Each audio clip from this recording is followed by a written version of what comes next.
ரெண்டு பார்ட்டா பிளான் பண்ணிருக்கோம். ஆமா, ஒரு கன்க்ளூஷனோட தான் அந்த படம் முடியும். ஒரு கண்டினியூ மாதிரிலாம் இல்லாம ஒரு கன்க்ளூஷனோட முடிஞ்சுதான் பார்ட் வரும். டைரக்டர் ஆக்சுவலா நம்ம படம் எடுத்து வெளியில வரணும்னாவே ரொம்ப போராட்டம். இதுல ஒரு டைம்ல தமிழ் ராக்கர்ஸ்னு ஒண்ணு இருக்கு, அதை காலி பண்ணணும்னு சொல்லி நம்மளே போராடினாங்க. நீங்க என்னன்னா அசால்ட்டா இந்த டைம்ல தமிழ் ராக்கர்ஸ் நான் பாப்பேன்னு சொல்றீங்க. இன்னும் உங்க படம் ரிலீஸே ஆகல. நான் என்ன சார், நான் அப்படி சொல்லல. அதே மாதிரி உங்க படத்தை தமிழ் ராக்கர்ஸ்ல நாங்களும் பார்க்கணும்னு நினைச்சா என்ன ஆகும்? இல்ல சார், நான் மீன் பண்ணது நான் அப்படி சொல்லல, தமிழ் ராக்கர்ஸ்னு சொன்னேன்.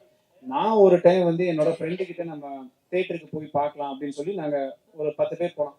அதுல 2 பேர் வந்து ஒரு சின்ன படத்துக்கு தான் போனேன். நானும் அவனும் சினிமா ரிலேட்டடா இருக்கனால இந்த படத்துக்கு போகலான்னு பிளான் பண்ணோம். அவன் என்ன சொன்னா இன்னொரு படத்தை சொன்னான். சொல்லிட்டு இல்லடா இது 120, நான் அதுக்கு போக வேண்டாம் இதுக்கு அப்படின்னு. ஸோ ஏன்டா அப்படின்னு நான் கேட்கும்போது அவன் சொன்னது, இல்லடா கண்டென்ட் நல்லா இருக்கு, பட் இருந்தாலும் நம்ம பார்க்குற அளவுக்கு நார்மலா தானே இருக்கு. ஸோ நம்ம வந்து ஒரு ஃபோன்லயோ இதுலயோ பார்த்துக்கலாம்னு நான் ஃபேக்டை தான் சொன்னேன். அப்ப அவன் சொன்னது அதான் அந்த சொன்ன போதே என் பெர்ஸ்பெக்டிவ்ல சொல்றேன், தப்பா எடுக்கலாம். அவன் சொன்னதுனால சரி ஓகே, நான் ஒரு ஹிண்ட் எடுத்துட்டேன். நம்ம நாளைக்கு படம் பண்ணும்போது கொஞ்சம் ஆடியன்ஸும் தேட்டருக்கு வரணும்னு நினைக்கிறோம். நான் ஒரு விஷயத்த பண்ணிட்டு நீங்க தேட்டருக்கு வந்து பாருங்க அப்படின்றத விட அவங்களுக்கு என்ன பிடிக்கும் தெரிஞ்சு அது ரிலேட்டடா பண்ணி அவங்கள சாட்டிஸ்ஃபை பண்ணனுக்கு தான் அந்த எக்ஸாம்பிள் சொன்னே தவிர்த்து தமிழ் ராக்கர்ஸ் வளர்க்குறேன் அப்படிலாம் நான் சொல்லவே இல்லை சார்.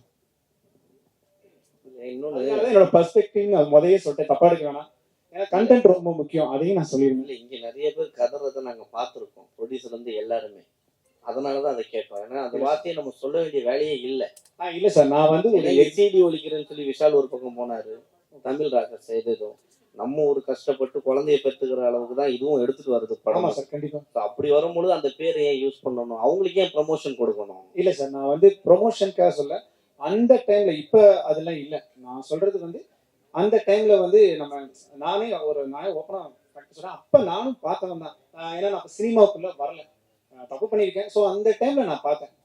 அதனால அதை நான் ஃபேக்டா சொன்னேன். இது எக்ஸாம்பிளா தானே சொன்ன தவிர்த்து அதை ப்ரமோட் பண்றதுக்காகவோ இல்லை தமிழ் ராக்கர்ஸை வந்து இது பண்றதுக்காக எதுவும் சொல்ல சார். மீன் கொடி பாண்டிய மன்னன், ஸோ இது என்ன காரணம் அதை வச்சிருக்கீங்க? அது ஏற்கனவே பொன்னியின் செல்வன் வந்துருச்சு. இல்ல சார், இது வந்து ஒரு 5000 இயர்ஸ்க்கு முன்னாடி பாண்டியர் காலத்துல நடக்குது. ஸோ அதனால நான் அப்படி காட்டியிருக்கேன். அந்த ஏர்கிராஃப்ட் வந்து மலேசியால நடந்த ஒரு இதுல. ஆமா சார், அதுதான் பேஸ் பண்ணி தான் இது பண்ணிருக்கீங்க. ஆமா சார், அது பேஸ் பண்ணி தான் பண்ணிருக்கோம். பட் ஆனா அதுக்கான சொல்யூஷனா சொல்லல, இது அதோட புனைவு. இந்த கதையை புனைவா வச்சு நாங்க ஒரு இமேஜினேஷன். ஆமா சார், ஆனா நிறைய ஒரிஜினல் ஃபேக்ட் இந்த மாதிரி உள்ள பெர்முடா, ஸோ இதெல்லாம் எடுத்துட்டு வந்து அதுல எங்களோட கதையோட புனைவை சேர்த்திருக்கோம். சதுர்ன்றதுக்கு 4 காலகட்டத்துல நடக்கிற ஒரு கதை நட்ட சார். 4 காலகட்டங்கள். ஆமா சார், சதுராட்டம், சதுரம்பரம் இல்ல, இதுக்கான மீனிங் வந்து 4 காலகட்டத்துல நடக்கிறது சார் கதை. ஸோ அதனால நாங்க சதுர்னு வச்சிருக்கோம்.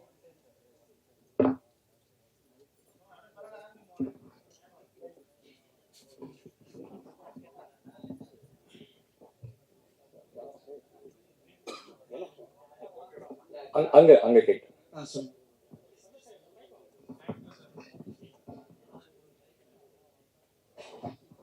Correct sir. சார் சொல்லுங்க சார். நீங்க சதுர்னு படம் வச்சிருக்கீங்க, கூட சிவனை காட்டுறீங்க, எரிக்கல்ல காட்டுறீங்க, சரிங்களா? எரிக்கல் வந்து சிவனை காட்டும் போது அது என்னன்னா, எரிக்கல் வந்து தான் வந்து டோட்டல் உலகத்தை அழிச்சு திருப்பி ரீஜென்ரேஷன் ஆச்சு. அந்த நேரத்துல வந்து நீங்க சிவனை காட்டுறது எந்த இது நியாயம்? இல்ல சார், அது வந்து இது போஸ்டுக்கா இருக்குது, ஆனா படத்துல இந்த மாதிரி இருக்குது சார். படத்துல வேற மாதிரி இருக்கும்.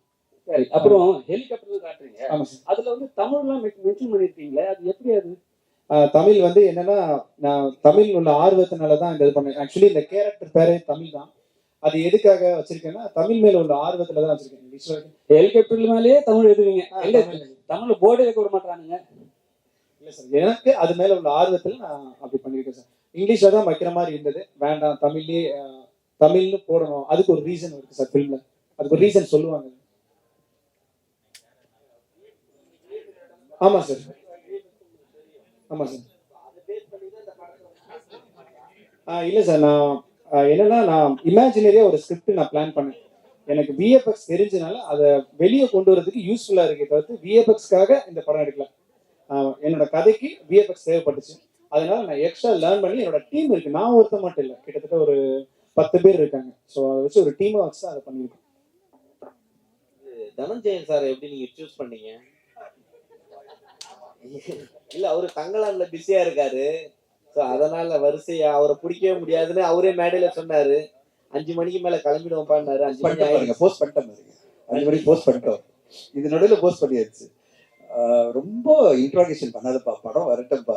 நீ ரொம்ப இன்ட்ராகேஷன் பண்றீங்க. இவளை வச்சு ஒரு திரைக்கதை பண்ணவர் வச்சு அவங்க யாருன்னு தெரியாது. இல்ல வடிவேல் பண்ணாதானே வெளியில இல்ல, ஒரு கமெண்ட் ஒருத்தர் சொன்னாரு, நான் கோயம்புத்தூர்ல வந்து இந்த படம் பண்ணியிருக்கோம் அப்படின்னு.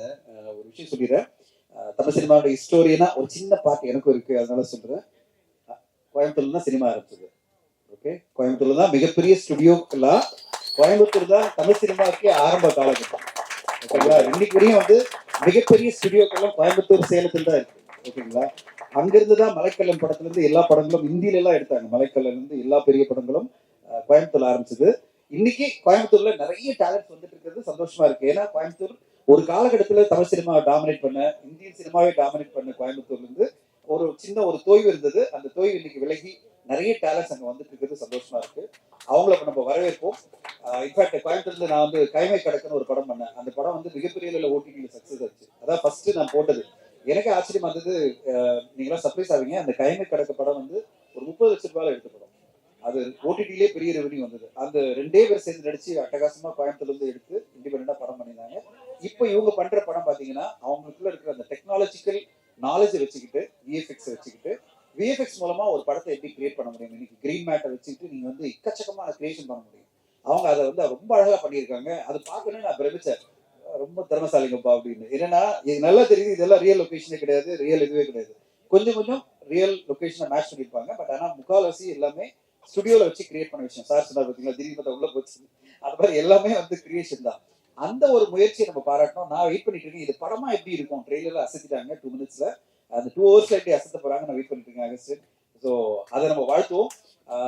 சார் சொன்னார் பார்த்தீங்களா, சதுர் அப்படின்னா என்னன்னு கேள்வி கேட்டாங்கன்னு டைட்டில் பிரச்சனை இருக்கு. அதனால நம்ம கொஞ்சம் கவனத்தில் வைப்போம். டைட்டில் கரெக்டாக ரீச் ஆகுது. என்ன சார் சதுர்னு எல்லாருக்கும் எக்ஸ்பிளைன் பண்ண முடியாது. இவர்கிட்ட சொல்லிட்டீங்க மேடையில், எல்லாருக்குமே ஆடியன்ஸ் சொல்ல முடியாது இல்லை. ஸோ அதனால இதனுடைய படைப்பு என்ன அப்படின்றத எப்படி நம்ம கரெக்டான முறையில் கொண்டு போகணும். அதுக்கு தான் சொன்னேன். ஒரு ப்ரொடியூசராக நான் எப்பவுமே டைட்டில் என்னன்னு பார்த்துட்டே இருப்பேன். டைட்டில் நம்மளை கனெக்ட் ஆகணும்.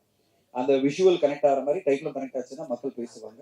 அதில் மேலேயே சொன்னேன் டைட்டிலும் கொஞ்சம் பேசுவோம் அப்படின்னு சொன்னேன். அவர் கேட்டுட்டார், சார் கேட்டுட்டார், என்ன சார் டைட்டில் மீனிங் என்னன்னு கேட்குறாரு. எல்லா மக்களும் மீனிங் கேட்டால் பிரச்சனை ஆகிடும் ஆடியன்ஸ் எல்லாம். அதனால உங்களோட முயற்சி கண்டிப்பா ஒரு பெரிய லெவல்ல. என்னை வந்து அவர் வாட்ஸ்அப்ல அனுப்பிச்சிட்டே இருந்தார். சார் நீங்க வரணும்னா நான் ரொம்ப இதுவா இருக்கேன்பா, போயிட்டு இருக்கு, 6 மணிக்கு இன்னொரு போஸ்ட் இருக்கு, நான் அந்த வேலையில இருக்கேன்னு. இல்ல சார் நீங்க வாங்கினாரு. எனக்கு அந்த விஷுவல் பார்த்து ஒரு பிரமிச்சு தான் இருந்தேன். இது வேற அம்புகுது. தங்கலாம் வேலையை விடாம நான் சொன்னல, இப்போ தங்கலாம் வேலை கரெக்டா 5 மணிக்கு லான்ச்சும் பண்ணிட்டு அங்க இருந்துட்டு லான்ச் பண்ணிட்டு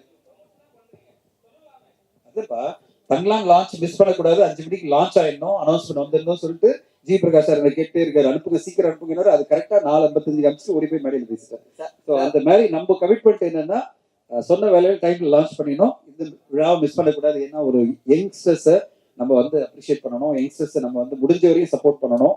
அவங்களோட முயற்சிக்கு நம்மளாம் சப்போர்ட் பண்ணணும். அப்போ என்ன சினிமா இண்டஸ்ட்ரி, இந்த சினிமா தான் நம்ம வாழ்ந்துட்டு இருக்கோம். நான் வாழ்ந்துட்டு இருக்கிறது சினிமானால தான். இந்த சினிமாக்கு என்னுடைய கான்ட்ரிபியூஷன் அப்படின்னு பாத்தீங்கன்னா இந்த மாதிரி புது இளைஞர்களுக்கு வந்து சப்போர்ட் பண்ணோம்.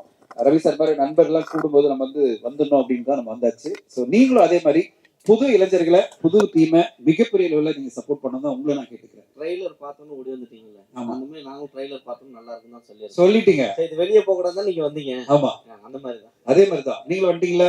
அதனால மிகப்பெரிய அளவில் எழுதி சப்போர்ட் பண்ணி சதுரை கொண்டு போய் ரீச் பண்ணிடுங்க மக்கள் மத்தியில.